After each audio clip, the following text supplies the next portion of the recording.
తాకట్లో ఉన్న మీ బంగారాన్ని విడిపించి ఆ రోజు ఆన్లైన్ రేటుకి కొంటాం. Sharma gold company.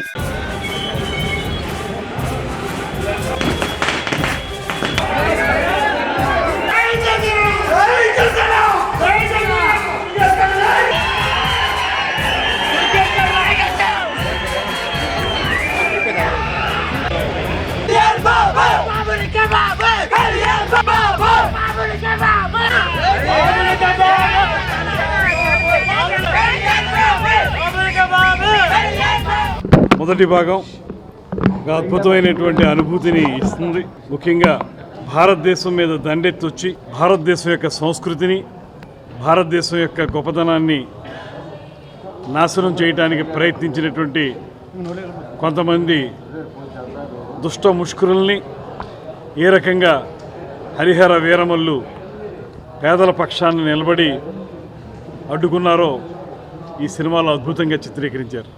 ఇది కల్పిత గాథ అయినప్పటికీ కూడా ఆనాటి చారిత్రక సంఘటనల్ని దృష్టిలో పెట్టుకుని ఒకానొక సమయంలో భారతదేశం యొక్క సంస్కృతి మీద జరిగినటువంటి తీవ్రమైన విఘాతం ఏదైతే ఉందో ఆ విఘాతాన్ని అడ్డుకోవటానికి ఒక యువకుడు చేసినటువంటి ప్రయత్నంగా ఈ సినిమాని అద్భుతంగా తెర మీదకి ఎక్కించారు.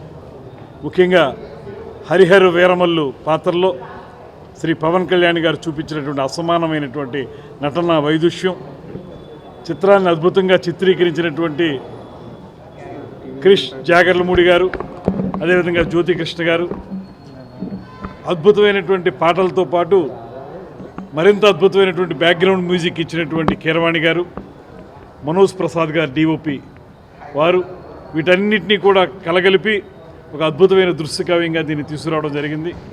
ఇందులో మరొక పార్శ్వం శ్రీ పవన్ కళ్యాణ్ గారి పాత్రలో రాబిన్హుడ్ తరహా ఆలోచన కూడా, డబ్బున్న వాళ్ళని కొట్టి పేదవాడికి పెట్టడం అనేటువంటిది ఇందులో చూపించడం జరిగింది. ఇలా మొత్తంగా చూసుకుంటే ఈ సినిమా రెండవ భాగం ఎప్పుడు చూద్దామనిపించే విధంగా ఒక మంచి అనుభూతిని ఇచ్చినటువంటి సినిమా. ఎంతో ప్రయాసాలు కూర్చి నిర్మాత ఏఎం రత్నం గారు ఈ సినిమాని ఈరోజు రిలీజ్ చేయటం అనేటువంటిది మా అందరికీ చాలా మంచి అనుభూతిని ఇస్తుంది. ఏదైతే పవన్ కళ్యాణ్ గారు అనేక సందర్భాల్లో భారతీయ సంస్కృతి గురించి, చరిత్ర గురించి, వాటిని కాపాడుకోవాల్సినటువంటి బాధ్యత గురించి మనకు చెప్తూ ఉంటారో వాటిని ఈ సినిమాలో ప్రస్ఫుటంగా చూపించారు.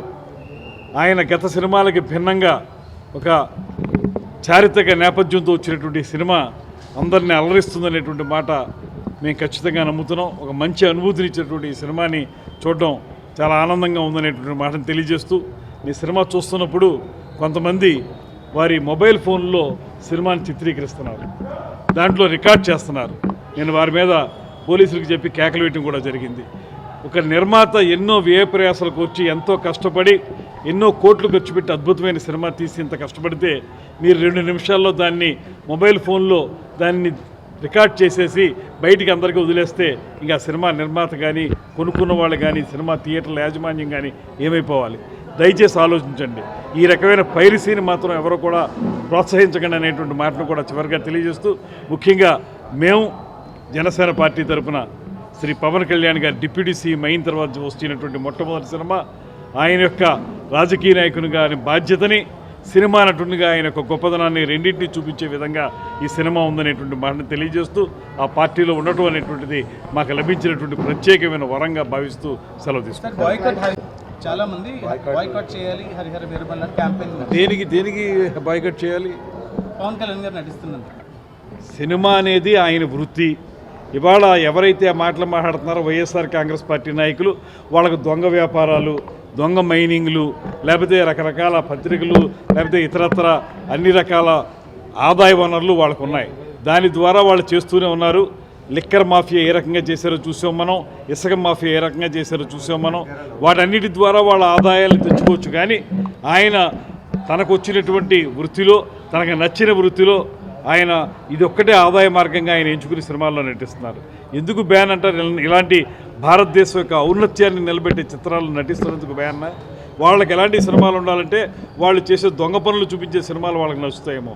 ఈ సినిమా మన భారతదేశం యొక్క సంస్కృతిని చరిత్రని ప్రతిబింబించే విధంగా ఉంది కనుక ఇలాంటి సినిమాలు ఖచ్చితంగా నటిస్తారు.